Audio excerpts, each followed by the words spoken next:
मैं पिछले दिनों एक कार्यक्रम में गया, एक धर्म का कार्यक्रम था बापू। मुझे बहुत कहा गया आप धर्म पे कविताएं सुनाइए।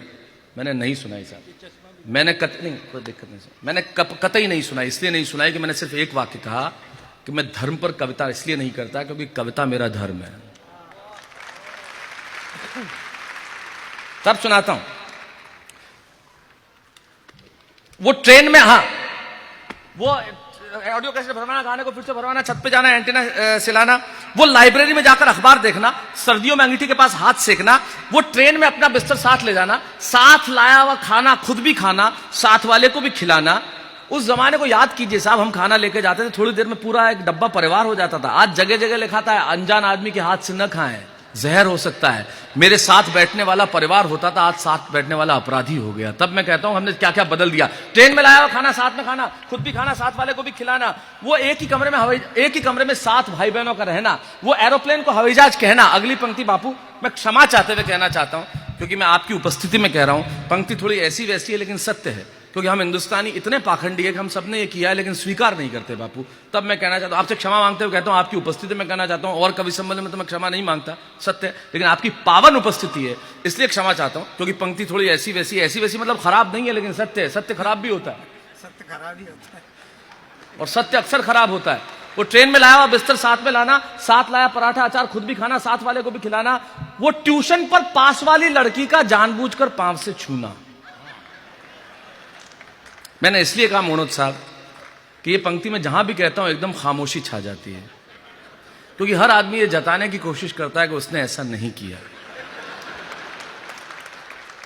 हम इतने पाखंडी है बापू, जो भी ये कह रहा है कि उसने ऐसा नहीं किया या तो झूठ बोल रहा है या बीमार है। और आप अपनी अपनी पत्नियों पे तो बिल्कुल प्रभाव जमाने की कोशिश मत करो, क्योंकि ट्यूशन पे वो भी गई हैं।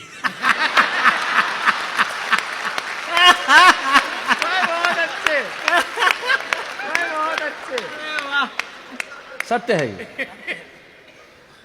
ट्यूशन में इतने पाखंडी होते हैं हम लोग बापू। मैं बस में जा रहा था, एक आदमी बैठा, उसके पास में खाली सीट, एक बेचारा भद्र पुरुष आया, बोले खाली नहीं, सवारी। बेचारा चला गया। 2 मिनट बाद एक खूबसूरत सी महिला आई, शबीना जी, और उसने आके कहा सीट, हाँ। तुरंत वही पुरुष लौट के आया मोनोज साहब, बोले यही है आपकी सवारी? मेरी वाइफ है। क्या पाखंड है। मैंने ही कहा था चला जा साला, सीट दे देगा। ये पाखंड है हमारा। वो ट्यूशन पे पास वाली लड़की का जानबूझकर पांव से छूना, वो अपनी साइकिल उसकी खूबसूरत लूना, अपनी साइकिल उसकी खूबसूरत लूना। मैं यकीन मानिए, मेरा पहला वाहन मैंने लूना लिया था।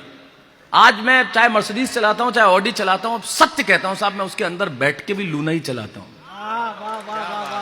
मैं वहां से बाहर आ ही नहीं पाया।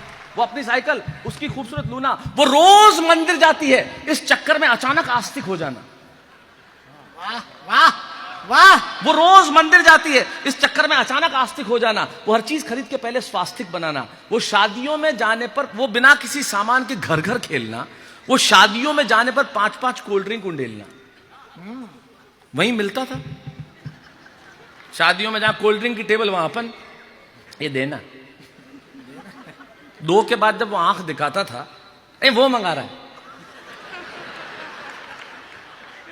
मोहल्ले में कौन सा कोल्ड ड्रिंक, कोका कोला, फेंटा, आज के बच्चों को नसीब है। हमारे तो पूरे मोहल्ले में आई लव यू रसना, 1 बाल्टी पानी, 1 पैकेट रसना, 1.5 किलो शक्कर, पूरा मोहल्ला साफ। और हमारे मोहल्ले में तो इतना ऑरेंज रसना पिलाया गया मुझे कि मेरी जबान भगवा हो गई है। लोग कहने लगे इसका जबान सांप्रदायिक है। वाह वाह वाह वाह वाह। राजनीति इस तरह से भी बात की जा सकती है, कुछ और करने की आवश्यकता नहीं है। बहुत अच्छी बात। क्या बात है। वो शादियों में जाने पर 5-5 कोल्ड ड्रिंक उड़ेलना, वो रात में दादाजी के पांव दबाना। और अगली पंक्ति मैंने की है, मुझे नहीं मालूम, मैं मुंबई में रहता हूं, आप लोग भी अपने अपने शहरों में रहते हैं, मैं गाँव में पला बढ़ा, इसलिए अगली पंक्ति का सुख मुझे पता है वो क्या होता है। सुरेंद्र दुबे जी तुमने भी किया होगा, तुम भी गाँव में रहे हो। वो और विष्णु तो आज भी सिकंदराबाद में रहता है अपनी धरती पे, ये भी गाँव से निकला। तमाम लोग, ये शहर से आया बस, उज्जैन से। नहीं, वो तो हमारा सबसे प्राचीन शहर है, इसलिए वो रात को दादाजी के पांव दबाना, आधी रात को उठकर भौंकते हुए कुत्तों को भगाना। शादरा में। ये मैंने बहुत किया बापू। घर वालों ने मुझे इसी काम के लिए रखा गया था। मतलब मैं उन्हें कुत्ते बोलते तभी याद आता था। कुत्ते बोले बबलू, बबलू समझ जाता था कि अगली भूमिका के। मेरा उनसे इतना कुत्ताचारा हो गया था। कुत्ताचारा, वाह। क्यों भाईचारा हो सकता है तो कुत्ताचारा क्यों नहीं हो सकता? क्यों नहीं होना भी चाहिए। आजकल हमारे जितने एनिमल लवर्स हैं, मैं उनसे क्षमा चाहते हुए कहता हूं, भाई आप प्यार करो एनिमल से, हमें मजबूर तो मत करो। हमें डर लगता है, हम क्या करें? तो आप जरूर प्यार करो। बोले आप, हम कैसे, हमें डर लगता है यार, हमें नहीं जमता तो कैसे करें? उनके घर जाओ, नहीं काटेगा नहीं, अरे आपको थोड़ी काटेगा, हमें काटेगा। फिर वो आसपास आके घूमता है, आपको नाश्ता सामने, इधर वो बैठा हुआ। अब मेरा नाश्ते पे ध्यान ही नहीं जावे। कैसे हैं पिताजी? ठीक है। घर पे सब ठीक है, कुछ ले लीजिए। नहीं। मेरे चाचा जी के घर पे मैं गया, उन्होंने एक पाली, उसका नाम रखा डिम्पी। हाँ, डिम्पी लोढ़ा। हाँ, देखो भैया आए हैं। अरे यार ये कुछ, मैं तो बड़ा ही भगाते हुआ था। हम एक दूसरे की भाषा समझने लगे थे। We use to understand each others language and feelings. मैं आता तो वो समझ जाते, वो आता तो मैं समझ जाते। बापू एक मोहल्ले में मुझे अंग्रेजी बोलने वाले मिले कुत्ते। हाँ, वो हमारे अंग्रेजी के प्रोफेसर थे, उनके पाले हुए थे आसपास के। तो पहला आया, मुझे देख के बोला हु कौन। दूसरा हाउ, कैसे? तीसरा वाह, क्यों? चौथा बोला शैलेश लोढ़ा है, अपने घर जा रहा है। सब मिलके बोले ओ।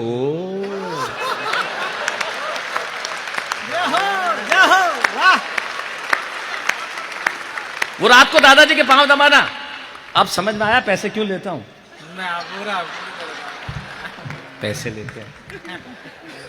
वो आधी रात को उठकर भौंकते हुए कुत्तों को भगाना, वो दिवाली पे पटाखे चलाना, बहन से लड़ना, चोटी खींचना, भैया तंग करता है कहकर के रोना, फिर भी स्नेह का धागा नहीं खोना। जिंदगी में होता क्या था वो कॉमर्स और वो मम्मी का सर्दियों में स्वेटर बुनना। आजकल की मेरे पास बहुत, मैं गर्व से कहता हूं साहब, मेरी माँ 1988 से विकलांग है। 1988 उनका एक्सीडेंट हुआ और बहुत सारे उनसे, वो आज भी बैसाखियों पे है। आज तक 2017 मैं कहता हूं कि मेरे पिताजी ने अगर मुझे पीटा तो बहुत अच्छा किया, अगर उन्होंने वो नहीं किया होता तो मैं आज यहां नहीं होता। मेरी मां ने मुझे सर्दियों में हर दिन का 7 दिन के 7 स्वेटर होते थे, उनके हाथ से बुने हुए स्वेटर में मुझे कभी ठंड नहीं लगी। मुझे कभी ठंड में, आज भी होंगे शैलेश लोढ़ा कितने ही बड़े स्टार, कार्यक्रम खत्म हो, मैं दुनिया में कहीं भी हूं, मेरा पहला फोन उनको होता है। खत्म करने के बाद उनको, तो स्टेज से उतरने के बाद पहला फोन उनको होगा। इसलिए होगा कि मां को पता होना चाहिए कि बेटा कहां है। वो मम्मी का सर्दियों में स्वेटर बुनना, वो कॉमर्स और साइंस 2 ही सब्जेक्ट्स में से एक का चुनना फिक्स था। हमारे पिताजी के अपने नियम, व्यापार करना है कॉमर्स लो, नंबर अच्छे आए हैं साइंस लो, आर्ट्स तो गधे लेते हैं। खुद ही मैंने कहा आपके क्या सब्जेक्ट्स थे? 2 झापट पड़ी। मैं समझ गया उनके पास आर्ट्स थी।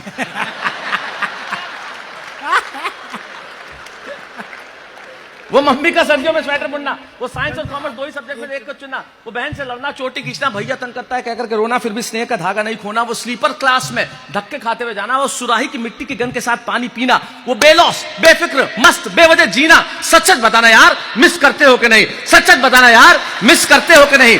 और ये कविता मैंने सिर्फ इसलिए सुनाई कि अभी भी वक्त बाकी है मेरे भाई। कब तक वक्त और अपने हाथों मजबूर रहोगे? मिलो पुराने दोस्तों से, कहो ना यार मिलें, भूल जाओ ये शिकवे गिले, जी लो जिंदगी को एक बार फिर से जी लो, जीवन का ये अमृत फिर से पी लो, ताकि तुम्हारा अतीत तुम्हारे वर्तमान से ये न कहे कि टुकड़ा टुकड़ा किरचते हो कि नहीं, और मुझे तुमसे ये ना पूछना पड़े सच सच बताना यार, मिस करते हो कि नहीं।